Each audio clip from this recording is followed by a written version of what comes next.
Pump it up. You've got to pump it up. Hey, pump it up. Got to pump it up. Is that how you sing these days, Max up. Kaiser? Got to pump it up. Hey, pump it up. Got to pump it up. Hey, we're microdosing the tipping point. Max has hit his own personal tipping point. You know, today on Microdose, we are going to, guess what? What? I'm going to surprise everybody. Oh my God, we're going to smash by some Bitcoin at swanbitcoin.com/orange pill, the sponsor of our program. Of course, they sponsor every Microdose here. Max is always carrying his swan. He carries it around with him everywhere he goes. You know, not this that is my pet swan. Come on, little swanny, let's go for a walk. Quack, quack, quack, quack, quack, quack, quack. You're not a duck, you're a swan. Poor guy's got an identity complex. That's okay. As long as we stack sats at Swan, it all works out great. You know, I have somebody else who's joining us. Who? And that is Flotoshi Kwakamoto. Oh, Flotoshi's here? He was sent to us by Voltage Goat. And so we have a new clock block. And we're going to Cock block? I think that's something completely different. I'm pretty sure a cock block is something has nothing to do with block time and Bitcoin. It does, well, not really, but no. You know. Let me see the Satoshi Naka block clock, the cock blocker. This is from Voltage Go, and it's Flotoshi Kwakamoto. Oh yeah, Flotoshi Kwakamoto. Yeah. Yeah, get a good peek at Flotoshi Kwakamoto. There he is.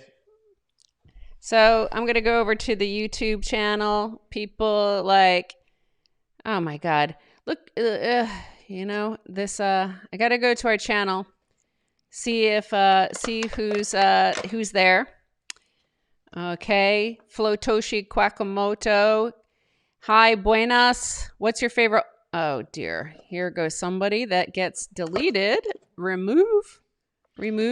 Delete altcoiners. Delete. So, you know, first of all, before we get going, I want to say also, especially if you're watching this, not live, but later, there is a thing that happens all the time now on YouTube. And that is, if you look at us, our name is Orange Pill Podcast, Orange Pill, a Bitcoin podcast. And any comments we leave under this YouTube, what you'll notice is that there's a highlighted box around our name. Now, usually within an hour of this stream finishing, you'll have new accounts created that also use our name. They'll say the same thing, Orange Pill Bitcoin Podcast or something similar, and they'll start replying to your comments. And you'll notice their name isn't highlighted. Also, if you click on their name, you'll see that they have 0 followers and 0 videos they've posted. But anyway, they pretend to be Max, leaving a WhatsApp phone number for you to call. What they want to do is steal your money, just like the Federal Reserve Bank wants to steal your money. These guys also want to steal your money. They're hoping you send them some Bitcoin, and that you know, they have a website as well that acts like it's some sort of investment platform that Max has for you. But hopefully you don't get scammed out of it. I don't know. You know, YouTube should really do something about this. There's like nonstop. Every single episode seems to have about 5 to 10 new accounts created, all pretending to be from us and responding to everybody. Just so you know, you have to be clever, you have to be wise, you have to be aware and alert, and aware of your surroundings in a hyper Bitcoinized world, because everybody wants your Bitcoin. Citibank wants your Bitcoin. The Federal Reserve wants your Bitcoin. Nation states want your Bitcoin. All the institutions want your Bitcoin. And certainly these Joe Bag of Donuts in some non-extradition country definitely want your Bitcoin. Nobody wants fiat money. Nobody wants fiat. Look at this. I got this letter from the Nielsen Corporation. They've been conducting radio and TV ratings for over 50 years. They've been producing them, right? So look in the back. There's a window. There's a little cellophane window. And look at that. They got some greenbacks in there. Let's check this out. You can open this up right here, right now. And the people who look at this. Okay, they send me 2 of these bullshit fiat money crap. You know, it used to be, the leukemia people used to send me stuff with a nickel. And that was just 5 years ago. Now they've got to bribe me with $2. This is Definitely inflation, Stacy. This is next year they're going to send me $200 bills, and I'll still do the exact same thing. I'll rip it up because it's total garbage. This is fiat money garbage. Don't let it in your house. It's like a cockroach. Once you let this fiat money in your house, you're gonna it gets infested, right? Don't buy it. The fiat money is a cancer. It's the devil's currency. If you ever see it, just rip it up. You'll feel great. I've ripped up over 50,000 worth of that garbage fiat over the years, and I've never felt better. Well, I am going to convert some of my fiat. Max likes to rip his up. I go to swanbitcoin.com/orange pill, and I convert it from dirty fiat into pristine, sweet, sweet sats. And you know what? It's like liberates me. Yeah, exactly. That's the other side of the ecstasy. We're talking about a cock blocker. Fiat money is a bit blocker, right? Fiat money is a Bitcoin blocker. It seduces you into thinking there's some other form of money other than Bitcoin. And you end up there going to the casino with the fiat money consumerism. You spend it on garbage that you don't want. It ends up in the trash a week later. It's a cock blocker equivalent. That is exactly what it is. That's why you need to focus on Bitcoin. It's it'll do you right. Right. What? I woke up like something around 8:30 after breakfast, after all my coffee, because first thing I go to the Orange Pill Podcast Telegram group. I get my coffee there, my virtual cup. Then I go get a real cup of coffee in the kitchen. And something happened around 8:30. I started vibrating. It was really weird. Like I started shaking all over. And then I heard a loud noise in my head, like it was like a liftoff. And then I saw you tweet right then about maybe you and I going on this rocket ship. There's eight spots on some ship that SpaceX that's going to go around the moon. And I was like, maybe that was the future. Maybe I was one with that moment, or else I was having a flashback. No, I think because we're joined, our minds are joined, right? It's really one person. And to most, it looks like there are two people, but there's actually only one person. I had the exact same feeling at the exact same moment because I was exactly you. There's no difference. We were having that as a conjoined kind of synchronistic experience. And at the same time, in the parallel universe, another Max and Stacy dualism was performing a similar kind of cyber sexual act of communion with Satoshi Nakamoto. And that's where Bitcoin comes from. The daddy Bitcoin puts his Satoshis into the mommy Bitcoin. And then 10 minutes later, all kinds of baby Bitcoin are born. That's how the whole universe starts. That's how it's all done. Now, I want to read you an interesting quote. Go ahead. Go for it. And by the way, leave your comments if every audio is okay. I turned Max's gain way up. So people always say that his volume's much lower than mine. But that's because I do the 4-finger method. I go like this and make sure my mouth is 4 fingers away. I think people just like to harass me. It's exactly the same, but people, for some reason, are drawn toward harassing me. So this is the quote. In other words, the difficulty adjustment is about keeping a constant time, not a constant level of security, difficulty, or energy expenditure. This is ingenious because good money has to be costly in time, not energy. Linking money to energy alone is not sufficient to produce absolute scarcity, since every improvement in energy generation would allow us to create more money. Time is the only thing we will never be able to make more of. It is the ultimate resource. As Julian Simon points out, this makes Bitcoin the ultimate form of money because its issuance is directly linked to the ultimate resource of our universe, time. Right? So who wrote that? Because that's brilliant. Yeah, I don't know. Some guy. Oh, I know. Somebody on Twitter. Anyway, it's amazing. Because it's the 10-minute emission schedule is right on time every 10 minutes. And so everything adjusts to happen on every 10 minutes. That's why every mainstream analyst and everybody completely misses Bitcoin. They miss it so much because they don't really understand anything about the difficulty adjustment the protocol or anything about this whole phenomenon. They just look at the price and that's it. They never go beyond that. And now that's like the gateway, that's the portal to the rabbit hole. The difficulty adjustment is the only thing Satoshi added to the existing technologies up until that point. That was the secret sauce. That was the flash of lightning into the Frankenstein monster. That was the hand of God touching man on the top of the Sistine Chapel. That was the spark of life. That was the semen fertilizing the egg in the birth of the zygote in the Max and Stacy mono being.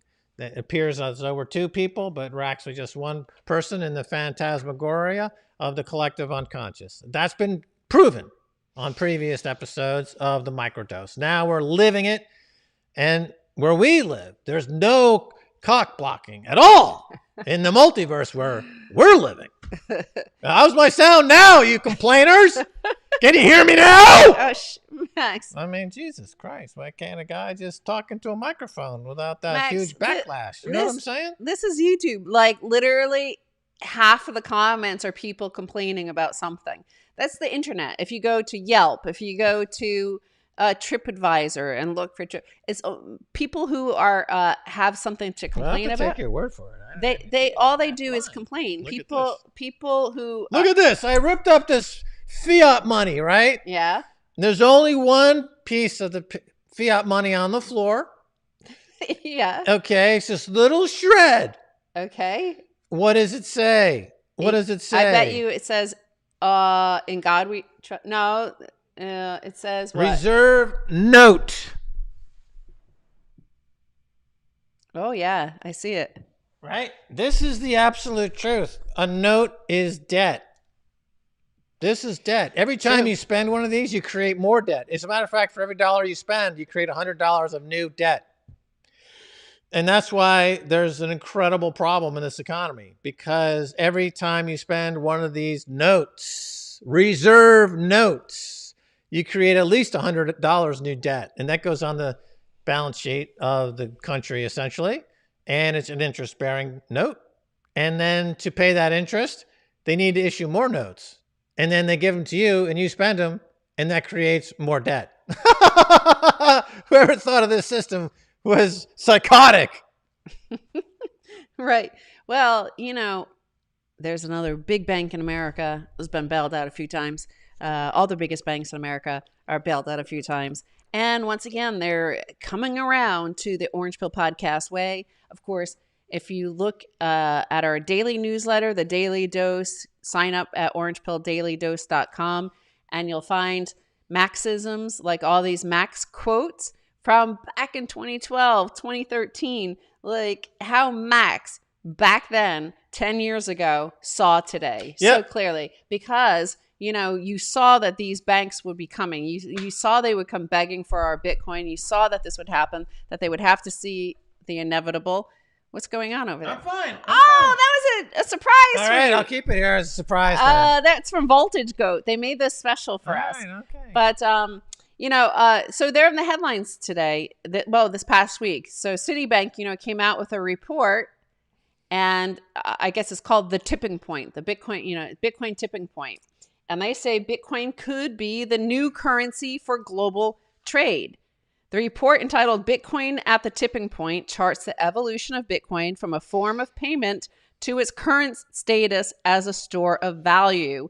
Remember, so Citibank, who is late to the Bitcoin game, understands Bitcoin better than all of those big blockers from the early days of Bitcoin. They still call themselves OGs. We're OG Bitcoiners, but they have not evolved with Bitcoin. They don't understand Bitcoin. Whereas entering the game right now, you're seeing a lot of players like Michael Saylor, he's less than a year into Bitcoin. Here at Citibank, it's coming in just this week, and they're seeing more clearly what Bitcoin is than the likes of Roger Ver or any of those big blockers from the early days who still insist, no, it's written in the white paper and we interpret it this way, and we're gonna stick with that no matter how badly our fork performs.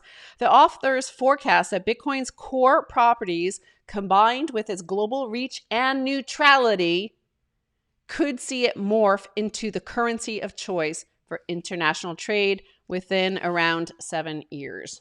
Right, right. You know, a lot of times it's an interesting history because we've been in this history for 10 years. We were at that first Bitcoin conference in Prague back in 2011.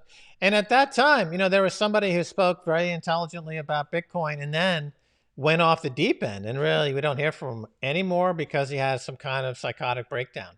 But that would be Rick Falkvinia, who said at that time that Bitcoin could capture a percentage of the world Forex market. And he said, I've got a target on this of the price for Bitcoin of $100,000. And that's when it was $1. You know, that was very visionary on his part. He, in turn, got sucked into the hard fork madness.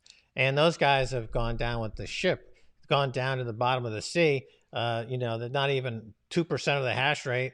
It's dropped 98% against Bitcoin. It's a total disaster. And they're still, and as you point out, though, the Citibank has leapfrogged these amateurs. You know, the people like Bear and Bitcoin Satoshi Vision and those people, they're amateurs, right? They're lucky amateurs in a lot of ways. They're not professionals. So now you've got professionals like Michael Saylor, Citibank, Goldman Sachs, and they've really put their effort into the research now, and they're coming out with professional reports, and the market's become professional. So it's the people you hear about now are professionals like, you know, Michael Saylor and Paul Tudor Jones, and these are professional people. You know, they're not just, you know, amateurs on the weekend selling fireworks through the mail and then slinging total crap about what the white paper says. Well, but also like game theory and the protocol brings in, you know, it's an evolving being in existence, an ecosystem, which is Bitcoin. And it brings in what it needs, who it needs to grow further. And it just makes sense that those, not necessarily, you know, anybody who might be OG, you know, around in the early days, they might not be able to see as clearly somebody who's new to it. You know how if you've, you know, like an American, somebody might be able to understand us better than Americans themselves because you can't see yourself as well as somebody outside who is used to, say, living in Norway, and they come here and they look at you and they think, oh, wow, all these Americans have like hot dogs and they talk really loud.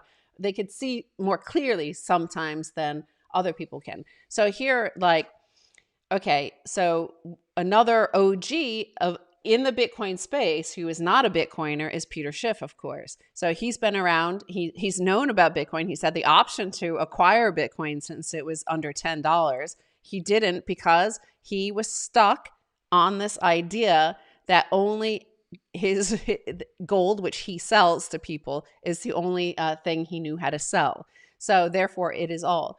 And yet, like he always says like he's a libertarian. In fact, he ran for a libertarian president as a libertarian party member or Senate or something. And he always says like he's Austrian economics. But again, here's something that Citibank in their report understands that Peter Schiff, no matter what, refuses to understand. He knows this everywhere else but related to Bitcoin. And that is, they say, perceptions about what makes Bitcoin important continue to evolve and create new opportunities while increasing its perception towards becoming mainstream. So it's a feedback loop of perception, which we talk about all the time on Orange Pill podcasts. You know, all value derives from human consciousness. And if our consciousness is evolving to like accept Bitcoin as money, that creates more value, which creates more, you know, perception that it has more value. And so like, but Peter Schiff refuses to believe. He does say that all value derives from human consciousness, except for Bitcoin. And you're like, well, who are all these humans accepting it? You know, we're all human consciousness. Right. I just reread Nick Szabo's essay from 2002, Shelling Out, The Origins of Money. And it's a brilliant essay that talks the origins of money and going back, you know, 60,000 years. And how Bitcoin fits into that. You can now retroactively see what Nick Szabo was writing about and see how Bitcoin came about the way that it did.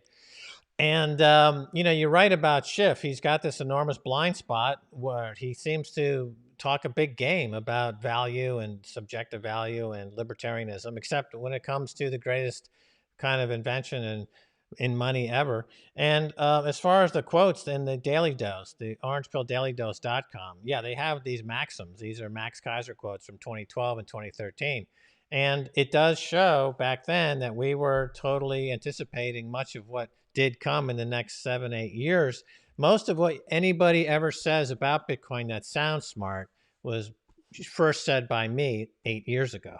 It's true. And with that, by the way, Max, you have to pick up your iPhone, go to Twitter, Jesus, and retweet the link to this. I tweeted it out on Orange Pill Podcast Twitter handle. Yeah. And everybody else watching this, smash that like, of course. And all right. This helps because if you look at YouTube, they push a lot of content, all these live streamers that are total scam artists, by the way. They're all these like shitcoiners pushing all sorts of altcoins and scams and the 5 hottest altcoins to buy this week and guaranteed for 30% increase in the next 5 hours if you buy now. And it's all that sort of stuff. And there are most people, in markets, to have a winner, you need lots of losers, right? To make all those gains. Warren Buffett, for example, he's a multi-billionaire because there were a lot of people who lost the other side of the trade, right? He's like gaining so much from everybody else. Well, it's the same here. It's like you need all those losers in the space to basically shine on Bitcoin. That Bitcoin, we're the winners, right? We're the ones that are going to be around and still have our wealth. We're the Medicis.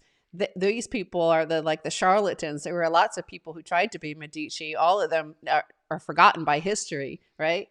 But if you promote this, if you like this more, if you push it more, the algorithm on YouTube might help capture or save one of those people from the doom of the charlatans. Yeah. They're martyrs. They're martyrs for Bitcoin. They die on the cross of shitcoinery. Yeah. And we thank them for their service. And good luck in the afterlife. Well, you can't stop, people from doing what they want to do.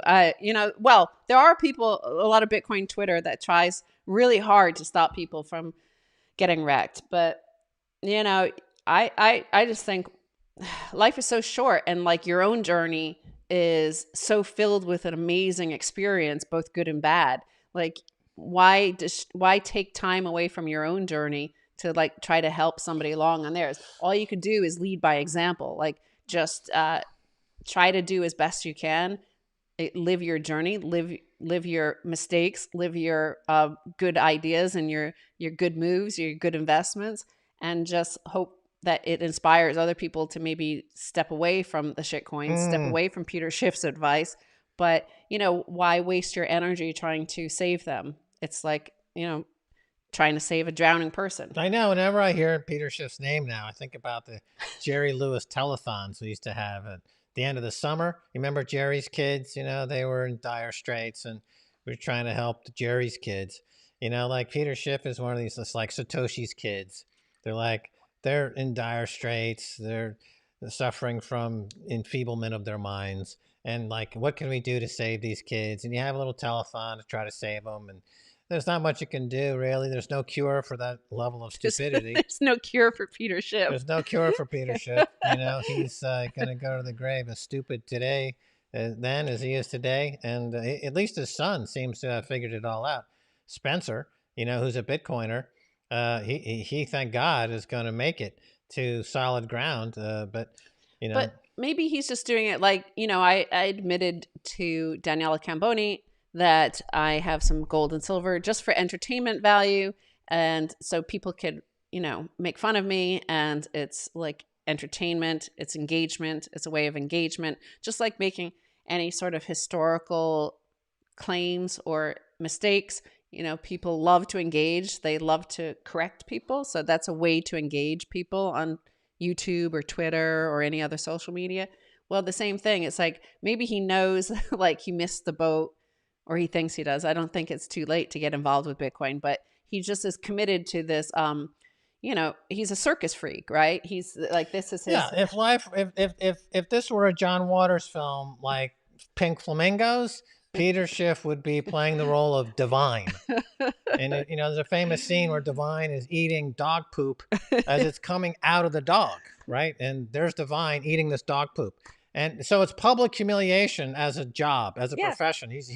He gets publicly humiliated. That's his job. Yes. It draws attention to his failing gold business. And the only way he can draw attention to it, because it's a failing gold business, is to publicly humiliate himself and prostrate himself before all these geniuses and billionaires who are making huge gap on Bitcoin, and just allow himself to be humiliated in public, and Well, that's his job. That's like, people do that for a living, like, or say like Evil Knievel, like people went to see him because they hoped he died, right? Like they wanted to see if he died, like trying to jump over the Grand Canyon. Or David Blaine, people want to see if if he drowns. No, I think Harry if Houdini. it's like a sadomasochistic situation where he's the permissive, right? He's the guy who gets the shit stick, the end of the shit stick in that situation, and he seems to enjoy it. So, I mean, I'm not going to judge, because some people really thrive on that type of thing, but it has nothing to do with Bitcoin's rocket to $1 million a coin.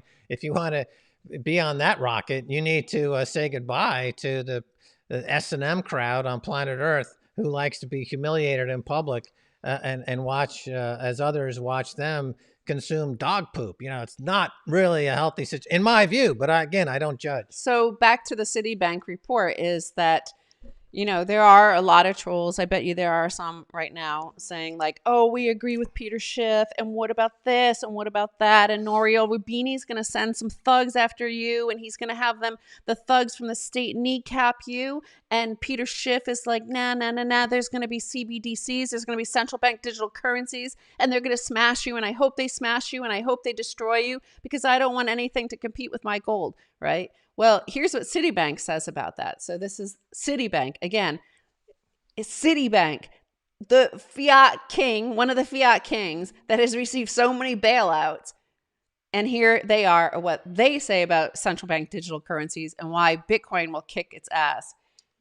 Citi's report explains that Bitcoin and the role of a global trade currency could be used by importers and exporters to pay for goods and services directly, just as we've been talking about what's happening in Nigeria, because Nigeria is cut off from the US dollar settlement layer system, especially at the moment because of COVID and a dry up in the liquidity of actual trade happening. Simplifying the process of international trade. So adding efficiency to trade, because right now it's very inefficient because of the US dollar system. And the Caesar, emperor, always needs to know every single thing and gets to cut off everybody. A decentralized cryptocurrency may be preferred to a central bank digital currency, Citibank argues, because, quote, no government or outside entity can take steps that might affect the supply of the trade currency, helping to decouple trade from political considerations. This is exactly what we said. Maxisms going back to 2013 say exactly this. Right. And we said, you pointed out many times, that when the U.S. sanctioned Iran by weaponizing the SWIFT system. 2009 or 10 it was. Right. And Jim Rickards pointed this out as well, that once you do that trick, you can't do it again, because they'll figure out a way to go around it, do an end run around the SWIFT system. And a lot of countries now are figuring out that the world reserve currency of the U.S. dollar, that is a potentially catastrophic situation. It has been a catastrophe for many countries, because the U.S. can just cut you off at any moment. The credit card companies can cut you off. PayPal can cut you off. You can't stop Bitcoin. There's nothing that can stop anyone on Earth from transacting from anyone on Earth. They can't stop it. It's protected by the encrypted shield that is impenetrable. End of story. That's all there is to it. It's unconfiscatable. So now, I mean, Citibank is realizing that the game is up. So this is a big message to the whole Citibank community, and it's a huge corporation, that they've got to now start to actively change their culture. They probably start buying Bitcoin on their balance sheet. They'll probably find that out in the next 2 or 3 months, just like Michael Saylor has done and Tesla has done. We haven't heard, a big Wall Street bank hasn't come out and said, oh, we're putting Bitcoin on our balance sheet yet. Probably Citibank's getting ready to do so. JP Morgan certainly has been making a lot of noise in that direction, so I wouldn't be surprised there, or Goldman Sachs maybe. So, this is the sea change. This is the pivot. This moment they're talking about is equivalent to back 1997 when Netscape went public, and you had the moment when the internet was gradually growing and growing and growing, and then it went hockey stick growth. It went vertical and ubiquitous, and the world was completely changed, and everything went to the internet. Here, Bitcoin's been going around, ding, ding, ding, ding, ding, growing quite nicely. Now it looks like, according to Citibank, 2021, it's going to have that vertical bang all the way up, becomes ubiquitous. Going to have a major central bank failure, Wall Street banks accumulating, nation states accumulating, price breaking 220,000 in 2021. And this is the year it all happens. Right. Again, they're saying within 7 years, it's going to be the settlement currency. It's going to be the trade currency, exactly what the US dollar tried to do. But the failure of the US dollar and what they're pointing out, that the US dollar is not neutral, that is the problem with all the shit coins. Okay. Compare Bitcoin to all of those shit coins, including all of the fiat currencies.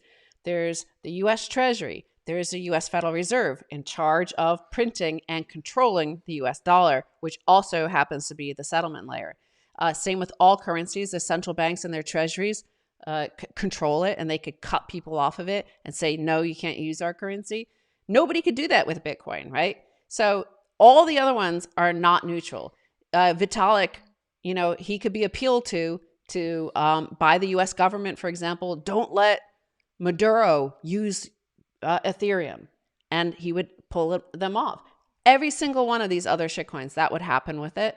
Bitcoin, as Citibank is pointing out, that's why it's superior to all other for a settlement layer on global trade. And that's trillions and trillions and trillions of dollars and huge volume, right? So, Bitcoin is the only one that could handle these sort of huge volumes. Like all the other ones are micro cap compared to what Bitcoin is and what Bitcoin is becoming. And that's why I'm going to smash by in a few moments. But what do you think about what I said? Log on right now, get to swanbitcoin.com, do that while Max is speaking and responding to this. Yeah, well, the Forex market's roughly $5 trillion a day. Citibank's saying that effectively Bitcoin replaces US dollar as the settlement layer for all transactions around the world. Notice I didn't have any problem with referring to Bitcoin as the fiat equivalent in that scenario, or cash equivalent. The number of transactions per second is a meaningless number in that context. If you're interested in buying coffee, with your Bitcoin, layer 2 solutions are a perfectly adequate way to do that. You don't need to do it on chain. And so all those projects that are saying all these calculations per second, like Ether and all these other ones, that's garbage. It's meaningless. It's a meaningless metric. It has no validity, and there's no future for that. And they have many attack vectors, and they're all garbage. And proof of stake, by the way, is garbage. It's nothing. And so it's just a case against everything but Bitcoin. Every single day gets stronger and stronger and stronger as the network gets stronger, as the hash rate goes up, as the price goes up, as the infrastructure goes up, as the adoption keeps going up. And people are flipping. That guy, Kevin O'Leary, over at,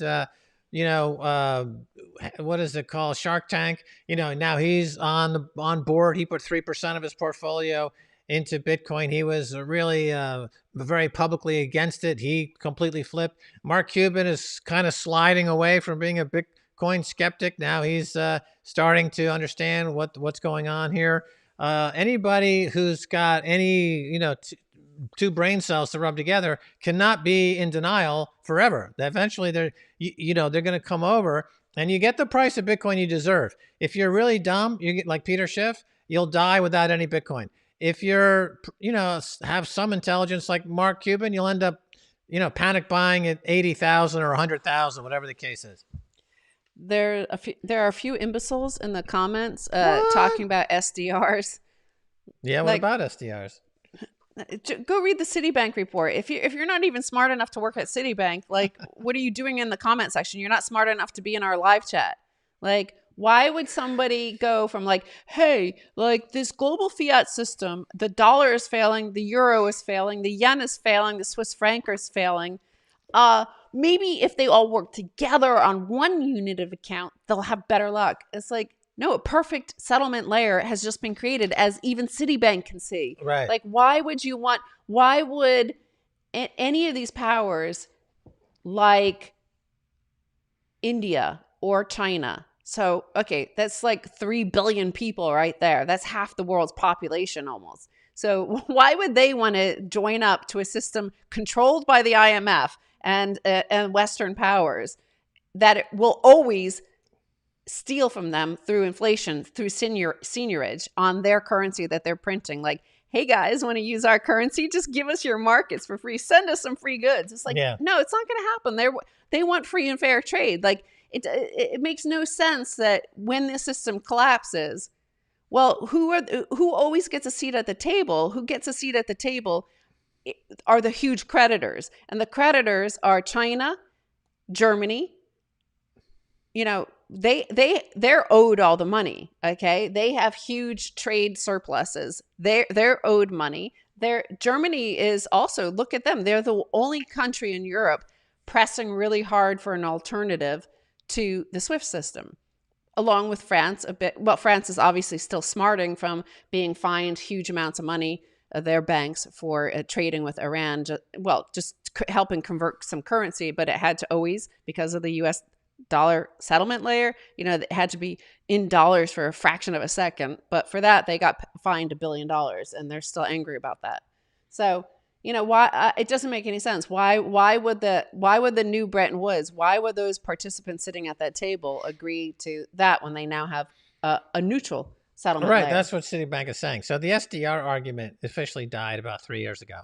Up until about 3 years ago, there was still talk in circles that an SDR solution to roll up all the bad debt of all the global central banks into a new central bank, the IMF, and create a new credit facility of maybe $100 trillion in SDRs would be somehow a life-saving or a life-extending move. But in the last 3 years, though, the rocket ship of Bitcoin has now totally penetrated the consciousness of the global banking system and the central banking system. And they realized that, as Christine Lagarde said herself, Bitcoin is the escape valve. And what she means is the escape valve from all the fiat money, central banks, the IMF, the World Bank, and all the problems. And so that's old FUD. That's FUD from 3 years ago. And one of the things that's interesting about Bitcoin right now is we haven't heard any new FUD in 3 years, like a Nouriel Roubini or a Peter Schiff. These folks that are still bashing Bitcoin, they're still repeating the talking points from at least 3 years ago, 4 years ago, 5 years ago that have been debunked over and over and over again. The Tether FUD that got debunked many, many, many times. And so they don't have anything new to say.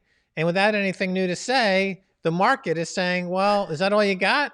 The same old FUD from 3, 4, or 5 years ago? Well, I'm going to buy some more, and that brings in more buyers. That brings in more buyers. Everybody wants me to kick these SDR people out because they keep on talking about it. But I wanted to say one thing, because remember I said earlier, like, everybody has to do their own journey, and that's it. Like, it's the best option to take. Like, you could try to live your neighbor's life and tell your neighbor what they should do, how they should drive, how they should walk on the road, what sort of food they should buy, or you could just do your own life, right? It makes sense to me to do your own life because really you don't have any control over what's happening in somebody else's brain and mind and what they're doing. So this guy says, thank you, Max and Stacy, for helping me give up my cocaine addiction and start investing in Bitcoin instead. It's a true story. I seen Max on Alex Jones a few weeks ago, and that was the moment. Right. You see, that's an interesting point, because fiat addiction is just as dangerous as heroin or cocaine or any other addiction, food addiction, sex addiction, all those addictions that people are struggling with. Fiat money is one of the worst addictions that we as a culture, as a society, as a world are addicted hopelessly to right now, to fiat money. And Bitcoin is a way to get out of that fiat money addiction.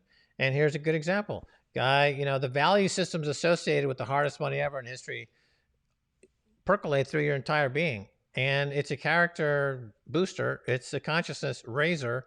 It's a reality check. It's a moment of clarity.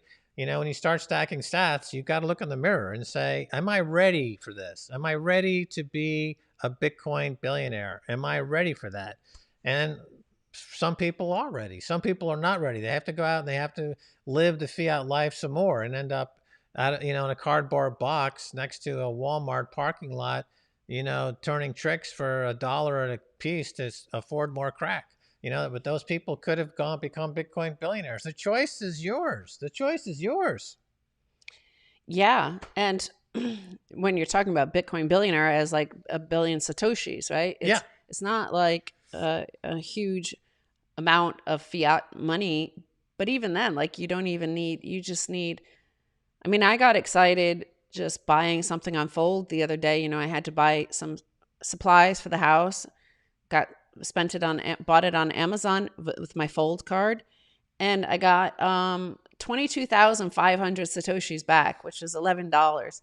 And I was so excited, just as excited as, buying a whole Bitcoin. It was just like, yeah. Like there are so many ways to stack now that are basically like, as you live your life, as you always do, you go and fill up your gas. You need gas in your car. You pay your rent. You pay your utilities. You've got to do that anyway. That happens every single day of your life, no matter what you believe in. Like even if you just like totally embrace Norio Rubini and Peter Schiff. But, you could do it now and stack sats. Like you get sats back for the money you spent anyway. Like there's no difference to the amount of money you're spending every month. And even for those that say, I don't have enough fiat, I'm broke in fiat. It's like, I bet you anything you have to pay bills every month. And if you're paying bills every if you're paying bills every month, well, you can get sats back and you could be stacking now, and it's passive. And, somebody who watches this show, I don't know if she's watching this episode, but Kathy Valentine, she was the bassist in the Go-Go's. And she and I were talking on Twitter about this. It's like, especially this past year, it's so amazing because Max and I, as we travel extensively normally in non-lockdown times. And, we were spending tens of thousands of dollars fiat every month on hotels, flights, crew, hiring local crew all over the place and dinners and stuff like that. And and I used to go shopping all the time. Every time we traveled, I was like, I need some new clothes to go shopping, to go traveling. So now every time, like it started with me going into the boutique and saying, do I really need this $500 blouse? Or should I stack some satoshis instead? So mentally, I was like, okay, I'm going to buy $500 worth of satoshis.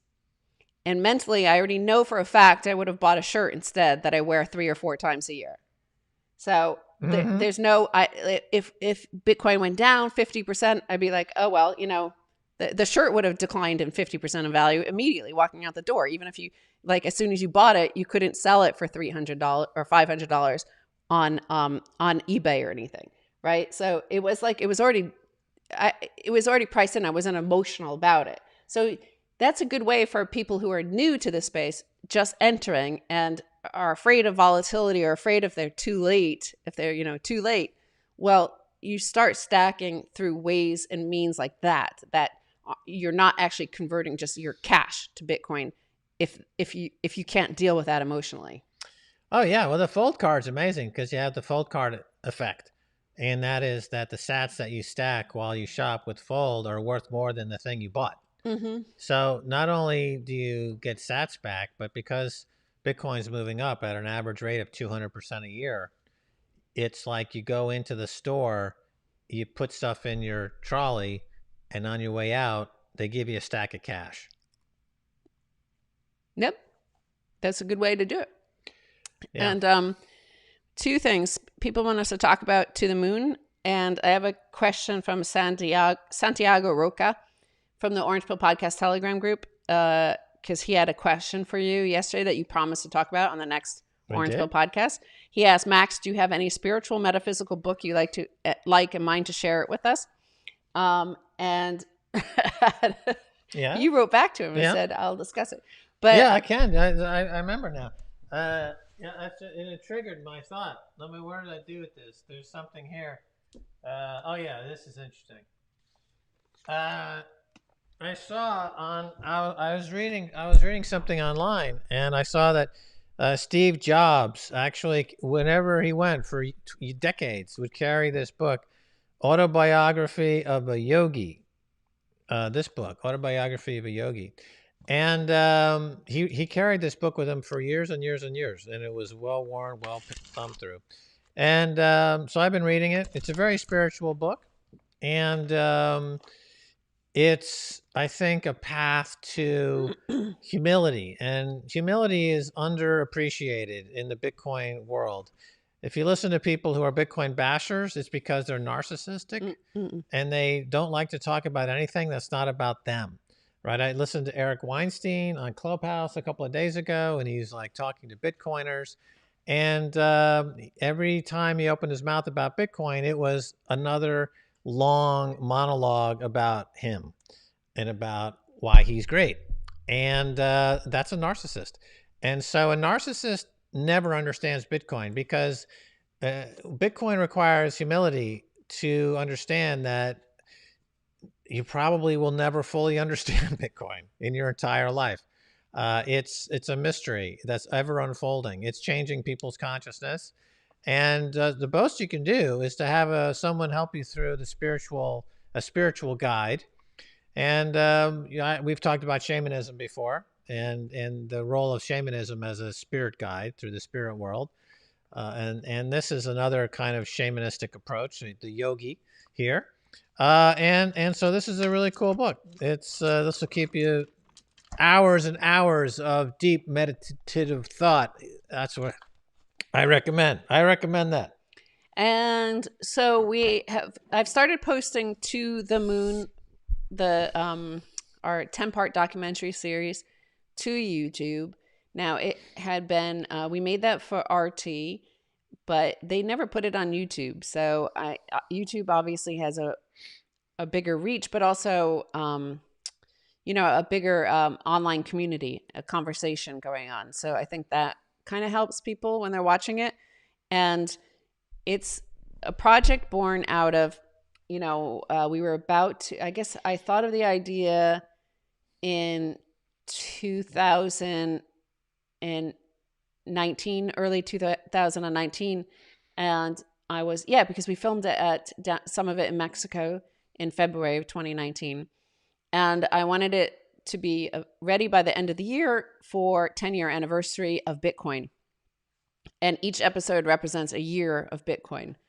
And so we were using historical footage. As Citibank points out, the evolution of Bitcoin, like you see that through the course of the series, like what Bitcoin used to be, at least to the participants, right? So the participants in the market and the holders of Bitcoin, it was primarily something different at, year 1, year 2, year 3. You see it evolving and what it's doing and the community being drawn in, sucked in, the black hole sort of quality of Bitcoin sucking in so many of the smartest people in the world. And so we follow the story of Bitcoin, which is a journey of Bitcoin itself, but the community as well. So we used historical footage from Kaiser Reports because we were the only international broadcaster covering it. We also covering it extensively. The earliest TV show in America, network television, was The Good Wife. We mentioned that they covered that when Bitcoin was in the $3 range. So they were pretty early on that. That's a good TV series, by the way. Anybody, because it's a horrible title, and we hadn't watched it for years. It was out. I saw Good Wife, and it was like a horrible title, right? But we judged a book by the cover. But it's a really good series, and they got so many things really early. Yeah, the writing was really brilliant. And they did talk about Bitcoin when it was $3. And I remember we were watching this, and Bitcoin was really, really new. I think it was 2014. Yeah. And we're just watching this, and you can just sense that, oh my God, are they going to go for it? They're going to go for it? Yeah. It's like the character's like, he starts talking about Bitcoin, and we're like, oh my God, what's happening? I know. I thought, I remember, I think it was 2013 that they covered it. And I remember thinking, oh my God, Bitcoin's going to go huge. Because I thought, it's network television. This is going to be huge. I thought it was going to be like today is, with all these institutions. I thought it was going to go so huge because this big network television show was covering it. So yeah, that's interesting also, is how Bitcoin was cheap for so long, even though it did start to get huge coverage. And it's just like people didn't really understand it until the last 2 or 3 years. But just think, it was just rattling around under $100 for a few years, and then under $1,000 for a few years. It wasn't until 2017, really, right? You had that huge breakout, and then it just collapsed again back into under 4,000. And it was, you could have at this time last year, you could have bought all you want for under 4,000. Somebody says, Max, I'm sorry for not listening in 2012. Don't apologize to Max. Apologize to yourself. That's your journey, man. There's no mistakes. You can only get Bitcoin when you're ready for it. And, you probably would have lost it if you bought it in 2012 or had it stolen. Yeah, think about that guy who's still trying to get his Bitcoin out of the landfill. He'll be thinking about that for the rest of his life, Yeah, because in 2012, unless you were like Hal Finney or somebody like Adam Back, like it was really hard just as an ordinary non-tech person. Like, I mean, Max and I can't even turn on this block clock. Yeah, exactly. Imagine trying to secure Bitcoin back then. It's tough. It's tough. It was like all that QT wallet that you downloaded the entire blockchain on your laptop, and computers were pretty crappy back then compared to today. And Mt. Gox stole the money right away. Mt. Gox stole, and like, so, it was like, it was understandably not a store of value back then. That was hard to argue back then because it was so easy to be stolen. Yeah, absolutely. I still am a litigant in the Mt. Gox case. I'm owed like half a Bitcoin on that. I'm still waiting. Yeah. Well, so Citibank, new currency for global trade. This is microdosing, the tipping point. And who is ready to... Oh, I see Yellow is saying Carpeles took my corns. Yeah, Carpeles. Well, actually, it turned out, it was just a shitty site. And it was hacked by that dude in Cyprus, that Russian dude living in Cyprus. And Lord knows where all those coins are. I guess the FBI took some of them. Who knows? Who knows where he sent them or whatever. But... who wants to smash buy with me? Yeah. And smash like, man. Hit that like button. Don't be a lazy C word. Yeah, don't be a lazy C word. Don't be a lazy C word. Smash the like button. And what do you think about my top? Because I wore this top because I feel summer is coming. I feel it coming on, and I feel like I miss Mexico. And we had a cocktail party online yesterday with Abe Cambridge and the Sun Exchange. And, they're all hot and sunny down there. It's 37 degrees Celsius. And Paco was on in our cocktail party. And, I felt like I needed to go to Mexico. We were talking about Oaxaca and the food down there. And so today I bought this top in Mexico. And, there's probably somebody saying it's cultural appropriation or something. But you know what? The thing is, I feel in my heart Mexican, more than American. When are we going to talk about these? Okay. Before we smash buy, everybody's like, God damn it, Stacy, just smash buy. I'm ready. Your fingers are all hovering above it. I'm going to keep smash buy. I'm going to keep an eye on what the price is. What's the price? I don't know. And then Max will show you. Wait, what's the story on? Oh, we got sent these. Somebody made these. I think they're cute. So that's Voltage nice. Go. So Voltage Go sent us a new block clock, which is all neon. It's really cool. I'm hopefully putting it up this weekend. But they made these pins for us, these Orange Pill Podcast pins. Look at that. Yeah. That is super cool. Yeah, that's neat. Right? Yeah. Maybe we should give away some of those, but the thing is I would, but I don't feel like going to the post office and sending anything. Yeah, it requires too much work, doesn't it? You got to put it in an It's always like somebody from, I don't know, somebody far away, like Argentina. They never and I'm get like, it. oh my God, it gets stolen. And then they call them, they mine. DM me and like, oh, I never received my pin. I'm going to sue you. 5 years later. Where's my pin? I'm like, I don't know, I don't know. Anyway, so let's go smash buy. Who's going to come with me? Smash buy, smash buy. Yeah, we need a smash buy song. Maybe we need to get Sean Lennon to write a smash buy song. Yeah, Sean Lennon and our buddy. Get smashed. Get smashed with the smash buy. That's a good... So somebody liked my... somebody was liked the way I described Fake Toshi. I called him Angry Anus Mouth. Oh, yeah. And they thought that was a good title for a punk rock band, Angry Anus. Yeah. Yeah, well, it's the literal meaning of gobshite. Yeah. right? That's the Irish curse word, gobshite. The shite's coming out of your gob. You're shitting. It's coming out of your mouth. That's the kind of mouth that you would see shit come out of. Would be that gobshite mouth. Okay, we're gonna smash by.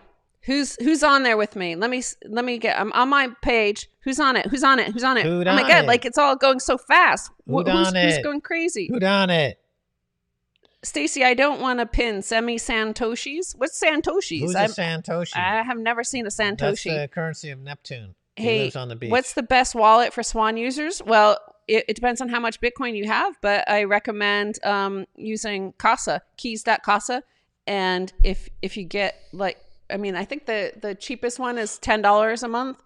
And for if you have more than 5 or 10 Bitcoin, then you get the higher one, which is, multi-sig, protects it's very secure. Yep. Especially if you don't know how to plug in a block clock, it's very secure. Anyway, you use Orange Pill as a 10% discount. Okay, who's there with me? I see yellow. He's ready to smash. Smash the like button. Okay, you got to smash. Let's get smashed. Let's get smashed at swanbitcoin.com. Yeah. I'm ready. I'm going to hit smash buy. Swanee. Okay. Swanee. Okay. Oh, yeah. All right. 50,942 is the price I just got. Yeah. You stacked with Swan. I liked it better when it was down at 43,000. I got a lot more Bitcoin Satoshis for the same amount. Yep. So it is a little bit disappointing to see the number of sats go down every time you smash by. Yeah, that's life, baby. That's life in a big city. But the sats go down, but the community grows. And my love for the community grows. The community. I want more sats. No. What? Oh, I'm sorry. Did I say that? No. Could you hear me? I didn't know the mic was on. Oh, dear God. Oh, my God. Okay. Yeah. So I stacked. I got some. Do you have post-stack depression? I have post-stack depression. Uh-huh. And Did you stack good? Did you stack good? I'm going to look at your questions. So if you have any questions. Lenny Bruce says a Bitcoiner. So did you stack? Did you stack good? Did you stack good? Huh? Did you stack good? Yeah. I think, you know what? I never see kids talk about Lenny Bruce. They talk about George Carlin all the time. Well, yeah, Lenny Bruce. He's so far in the past now, but yeah, he invented the whole modern comic style. They don't talk about Richard Pryor. Yeah, Richard Pryor is kind of faded into the memory hole now. They talk about him as co-starring with Gene Wilder in those movies they made together as being like a fantastic cinematic duo. Yeah. But people don't really talk about Richard Pryor's comedy so much because it's so inflammatory and it's so inappropriate according to today's social justice warriors. The same thing with Lenny Bruce. Lenny Bruce actually went to jail, fighting for freedom of speech. And that's coming back. Who's going to be the first Bitcoiner to be thrown in jail for freedom of speech? Because like Rachel Maddow or Nouriel Roubini is going to call their buddies at the FBI. Yeah, exactly. You have to refight those fights from the 1950s. Have to be refought all over again. Actually, Luigi in the Orange Pill Podcast Telegram group, he did a meme of me and Max as Gene Seberg and Jean-Paul Belmondo in Breathless. Oh, yeah. And it, I went over to Wikipedia just to read about Gene Seberg because she was amazing, right? She was super, super, super famous. And she, as the Wikipedia outlines, she was literally killed essentially by COINTELPRO. She was one of the most famous victims of COINTELPRO and killed herself in 1979 because the FBI drove her to commit suicide. Remember, they tried to get Martin Luther King Jr. to commit suicide. Well, they succeeded with Gene Seberg because she was super famous and publicly backed the Black Panthers. And so, they assassinated all those Black Panthers as well, and including Fred Hampton, who, you go look back at footage of Fred Hampton, like, amazing. Like, he was like 22 or 23 when he was assassinated by them. But the most charismatic, amazing orator. You just couldn't believe how he could just speak and articulate so many profound ideas with just these dropping these words. Anyway, the FBI destroyed her. And so 1979, And then you look at today, and MSNBC in particular, which is supposed to be the left-wing, progressive, social justice warrior network.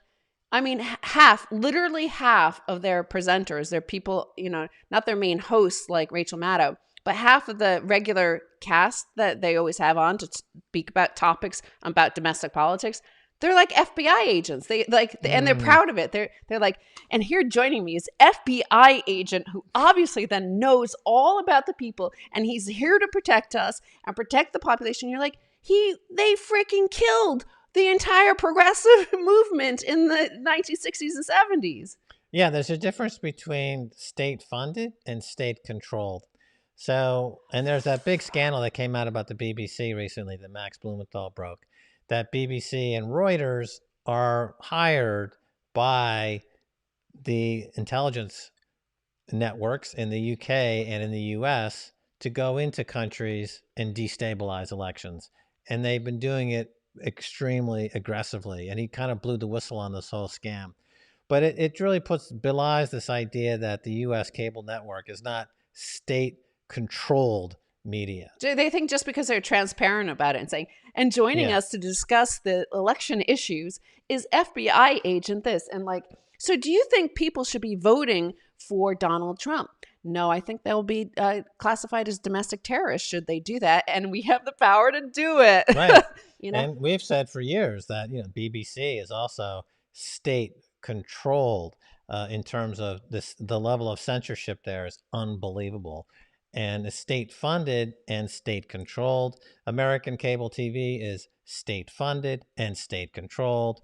As long as you're allowed to say what you want to say, and you're not being the actual like intel agents are not your sources for all your stuff. So being state funded does not mean state controlled, right? So we've been involved with networks internationally that were state funded, but they're not state controlled.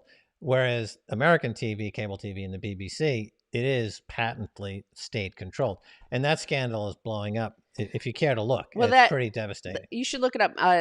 Jimmy Dore interviews Max Blumenthal just a few days ago about that. But it, of course, reminded me of what happens with the financial markets. So there are all sorts of, because America has a pretty robust democracy, and it used to have a very robust investigative journalism. So what you saw with the intelligence agencies was all the investigative journalism that happened back in the 60s and 70s, like that guy Seymour Hersh, like those sort of revelations, the investigations they did, which revealed these huge crimes.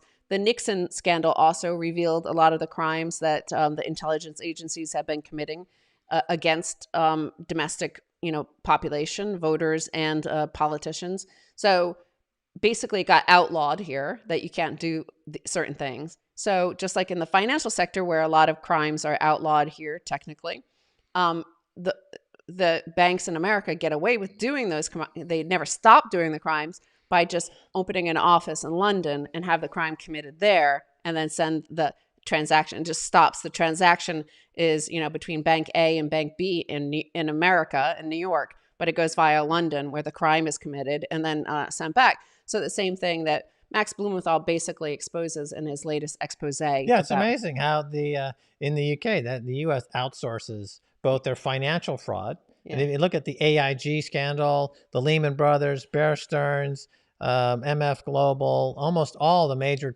financial scandals of the past 20 years all go through the City of London because the regulatory environment in London is very, very different. They have in London, for example, infinite rehypothecation, which is illegal in the US still. That means you can't sell the same security an infinite number of times.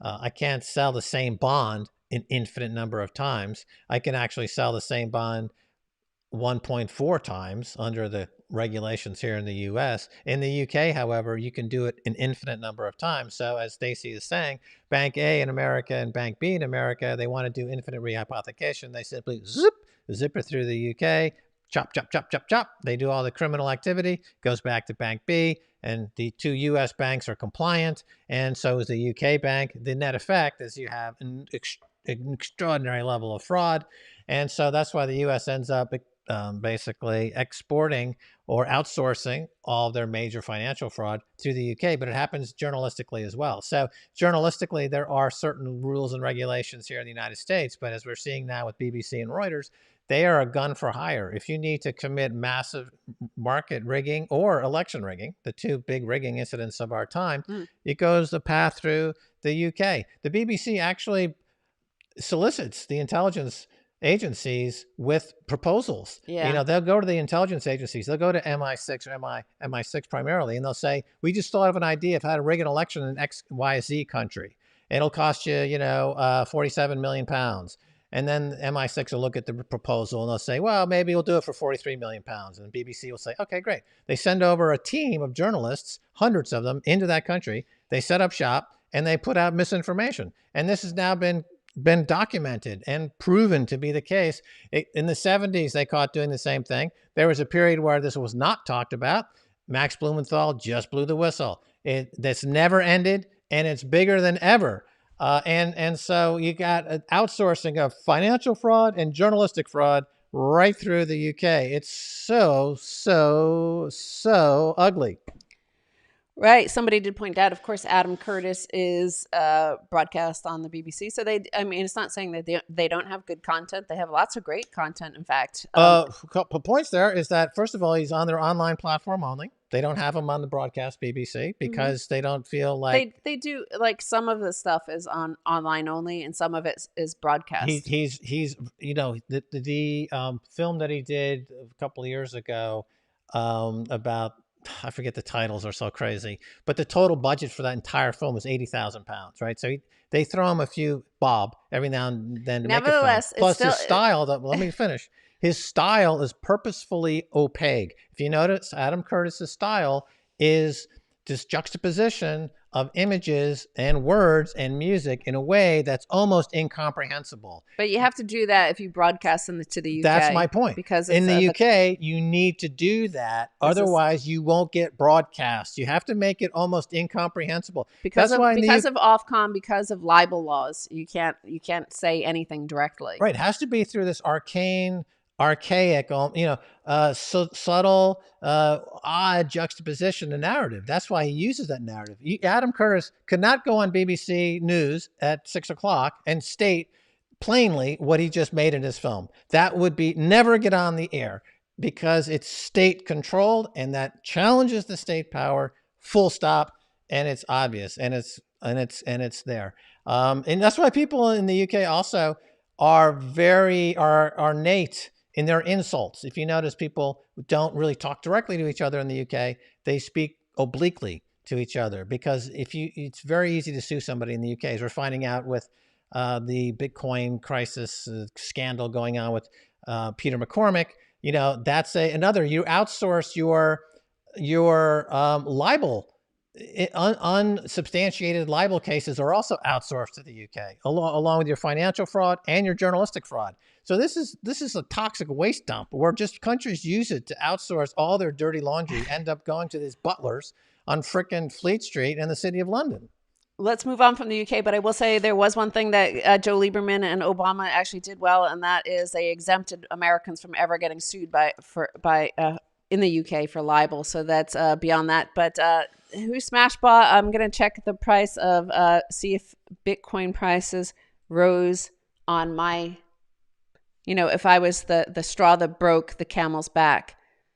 It's still the same. So I did not break the camel's back. You didn't trigger the collapse of a cell wall? No. With your massive Satoshi gobbling? No. But we're going to do, after this is the microdose. We're microdosing the tipping point. Yeah. How about this? Can I sell us on eBay? If you're willing to go to the post office and send it. Yeah, I'm not going to do that.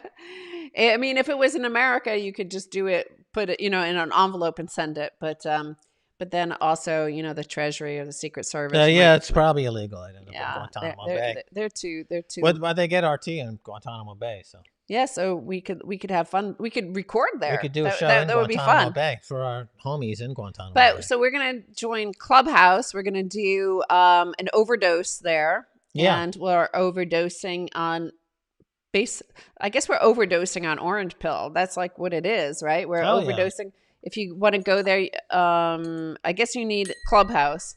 Max will play some music in there, and we'll have a bit of a conversation in there. Smash the like button before like we go. And I know I did say that I was going to look at your questions, and then we got into talking about the BBC and stuff. But let's, if you have any questions, who's writing on what? Jonathan Ventura, like, look at the space you're taking on the chat room. Learn how to interact. Be concise. With Be the concise, rest of the Jonathan. world. Use Like, less words. Remember, there are other people Less is in more. the room. There's like 1,300 people there.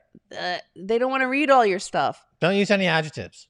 Just use nouns and verbs. Yeah, get rid of vowels as well. Get rid of vowels. Get rid of adjectives. Just say, instead of saying, and then when I was riding my bike down this lovely hill past a beatific house with 18th century trim, I decided that at this moment I would tap out a brief message on your computer boards. No, as Yellow says, just write pop, pop, pop, pop, pop. Just write pop, pop, pop, pop, pop, pop, pop, pop, pop, pop, pop, pop. No. Pop, pop, pop, pop, pop, pop, pop, pop, pop, pop, pop,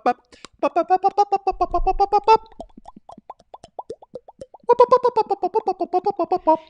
You know, it's the Finnish pop song, right? It's the Finnish polka. You know, when I was little, we used to do the Finnish polka.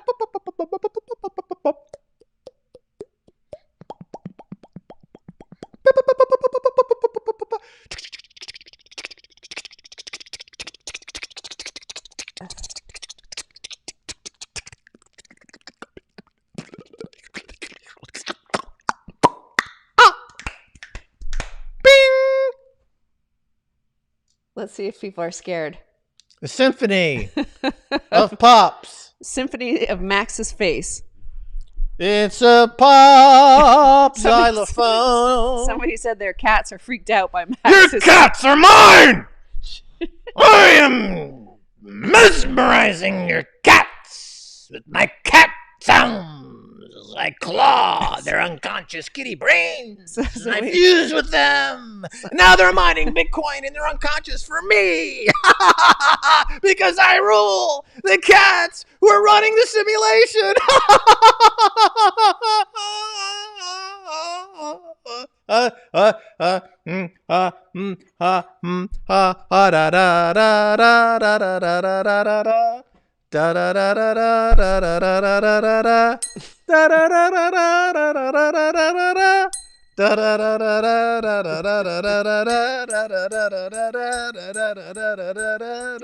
everybody notice that whenever I say it's time to wrap up, Max goes berserk? Yeah. Somebody asked what the fuck is going on? Bitcoin is life. Bitcoin is life. Bitcoin. You see, in the beginning, there was Bitcoin. And then after that was the word. Before the word was Bitcoin. Before the Big Bang was Bitcoin. The mystery of what was existing before the Big Bang, that was Bitcoin. What's going to be existing when we're all gone? Bitcoin. It's that hum at the center of the multiverse that is streaming sats into our collective unconscious and still encouraging us to evolve and to reach higher. Remember when we were swinging in the trees as primates, those who could reach the highest and the furthest evolved the fastest. Those who can reach the Bitcoin today will be around tomorrow. Those whose grasp is too short to reach the Bitcoin will fall to the forest floor and die. Somebody mentioned, they said, Max and Stacy are entertainers. That's right. That's how I think of myself. Like, I know we're on TV and we talk about news headlines and stuff, but we're entertainers. So is Shakespeare. I would posit so is Jesus.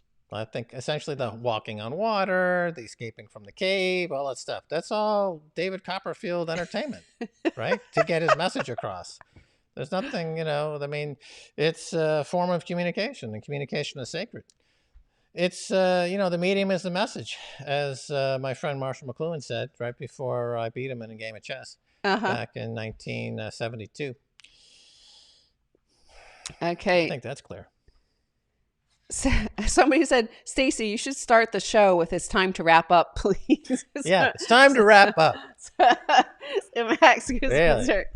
Well, I know that there's important things that need to be covered, and then I assume that once these things are covered, then it's time to, get into the tangential things, the peripheral, the items that are hovering around the collective unconscious and not even part of the collective unconscious. That would be the collective unconscious. I think you should do a music video with Yellow Pop Cat. Like, I think that would be a cool one. Like, just Yeah. actually made with a cat. Like, Well, I'll tell you, if we get the green screen up, I can do some of my sounds and dance moves, and then Yellow Cat could reinterpret them into, his art, right? So that could be the raw material for some Yellow Cat opus.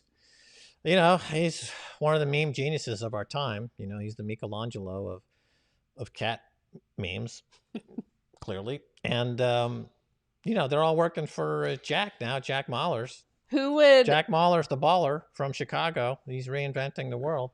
He lives in some spaceship now. So you were a big, you were a musician as well. You used to play the horn. What horn did you play? I forget. I played trumpet. Trumpet. And I was in the all county band of all county trumpet player. And then in my audition, I played, a very popular trumpet concerto at that time, Haydn's. I know how it goes.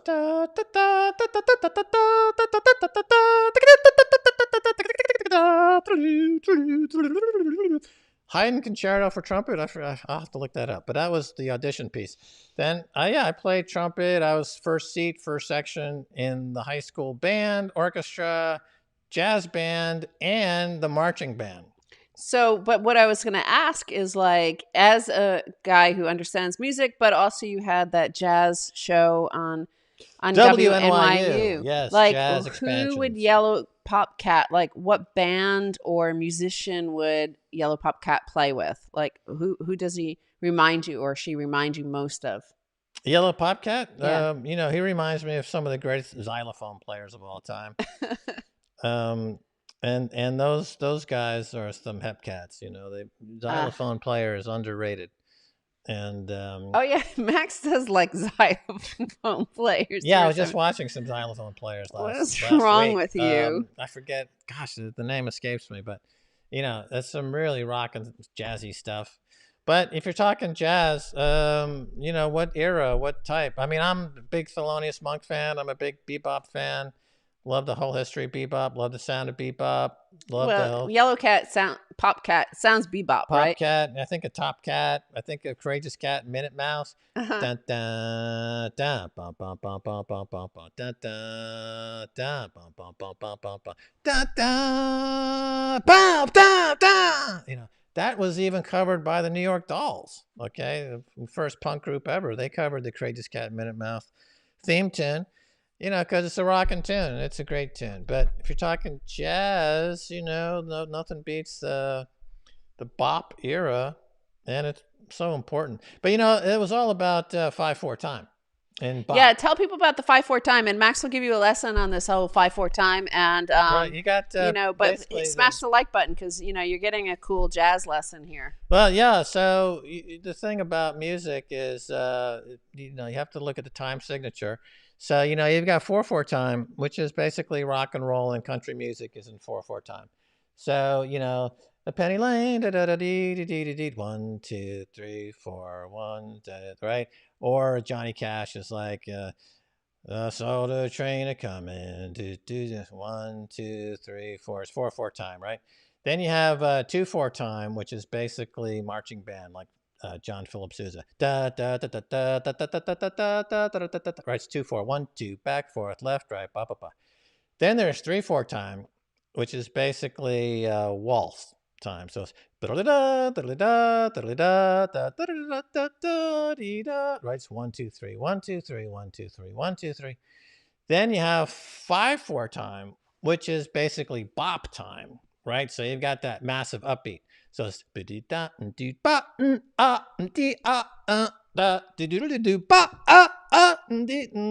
right. So the upbeat, right? The upbeat is massive. So you got 5 beats per bar, right? So that's bebop. That's the bop.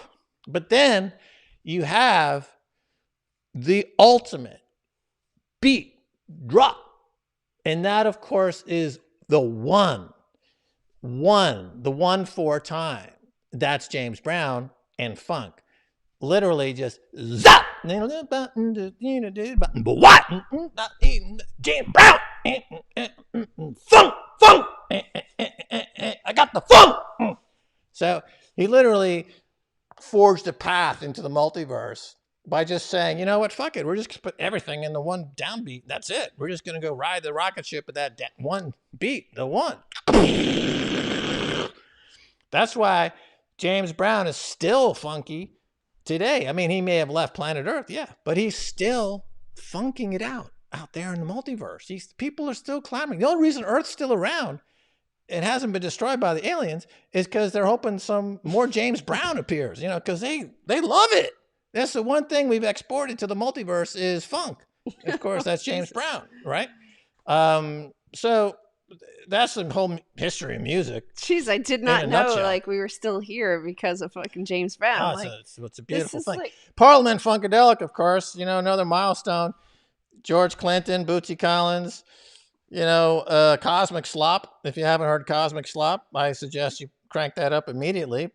Set it to 11 on your volume controls. That's the thing. Marches to the Witch's Castle. Genius piece of music. Flashlight, of course. Bootsy Collins, he went out and did some solo work with Land Shark.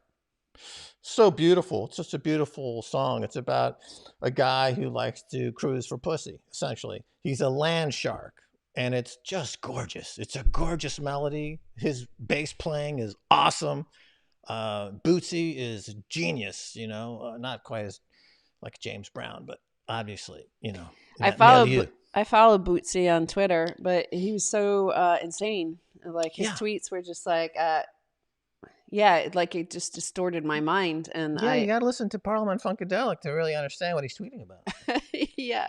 The mothership on the one. They're also on the one. That's what the Parliament will tell you right now. If you see George Clinton, tell him, you get to see on the one.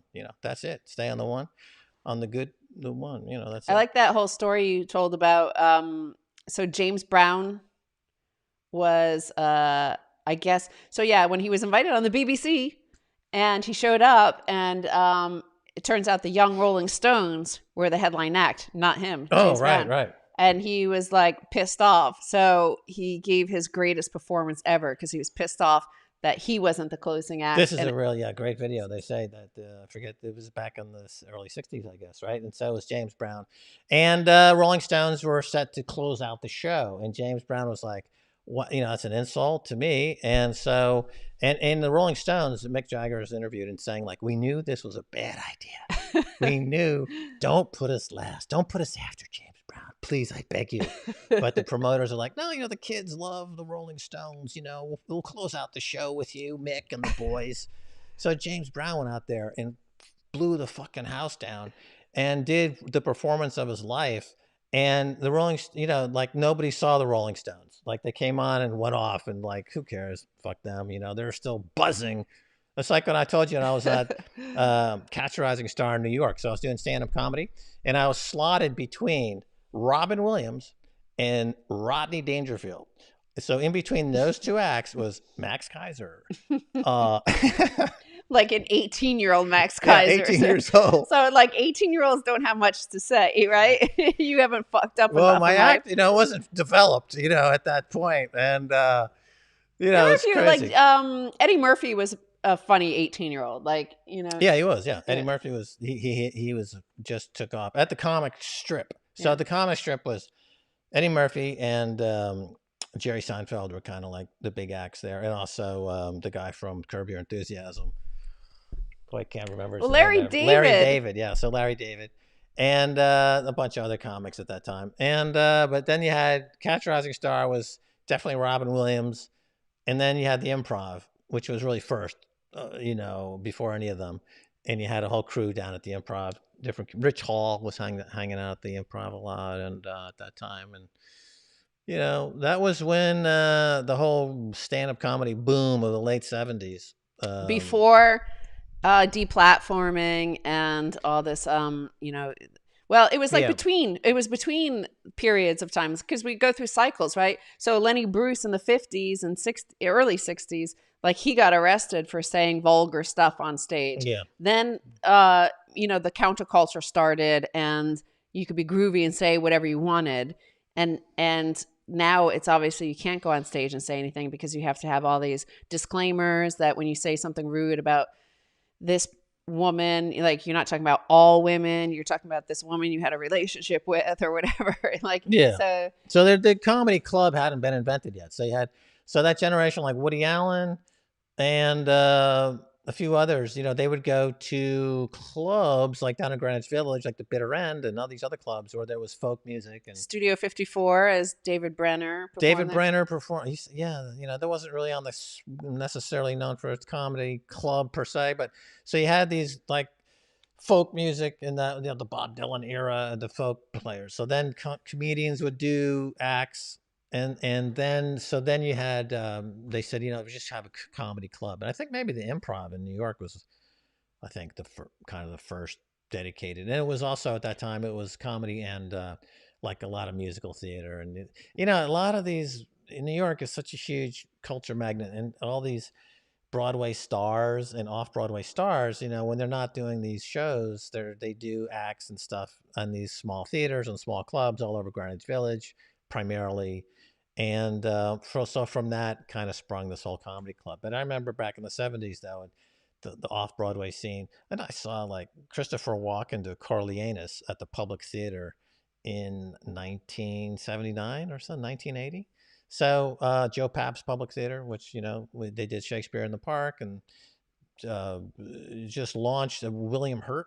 Launched his career off Broadway at Circle in the Square Theater, as did lots and lots of people. But the first like destination comedy was the Borscht Belt, right, up in the Catskills. Right, it's mostly in the Borscht Belt, Catskills. Right, you had that whole nightclub scene was absolutely rocked to the core with Jerry Lewis and Dean Martin, right? Martin and Lewis.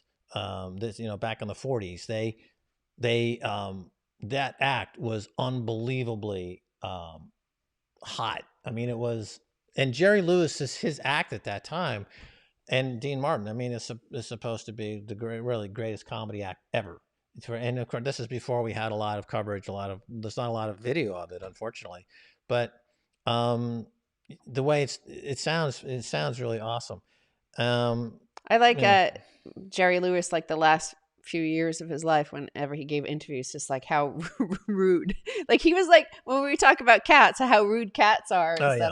Like, he was like a cat, right? Like, he was just like so awkwardly rude to interviewers coming in. Yeah, so no, I'm not happy. Like, my best friend's gone. Like, what do you want me to do? No, Well, he's a genius director, and he's appreciated in Europe as a director. And he invented video feedback as a director. So in filmmakers today have video feedback. So you've got the video of your scene, and you play it back, right? The director. So you're seeing the blocking of the shot, the lighting, and you're looking at your shot and stuff like that. And then you can you do it again if you don't like what you see. You have instant feedback. So Jerry Lewis was the first director to ever use that on the set, video feedback. To name just one thing. Also, if you look at his Wikipedia, the guy was really unhealthy. He had like 3 heart attacks, multiple medical complications. Like, that would have killed most people many times over again. It's incredible that he lived, I think, into his 90s. The guy just had very, very serious chronic health problems.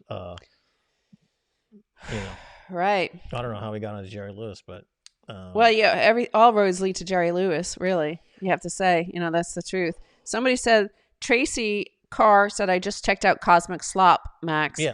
And I can see where you get your energy and musical rhythm from. Yeah, that dropped that rhythm. Boom, boom, boom, boom, boom, boom. That's how Max delivers his words. No,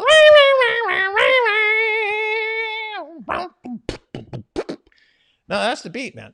That's the beat. You got to get into that beat. The funky beat is the primal beat. It's the core beat. It's the beat that connects us to the multiverse. It's funk. That's just the way it is. You don't get there through the Carpenters. Karen Carpenter is not going to take you into the multiverse. It's just not going to happen. Okay. George Clinton can. Bootsy Collins can. And there's a lot of other folks that can. Thelonious Monk could do it. Orange Pill Podcast. The Orange Pill Podcast could take you to the multiverse.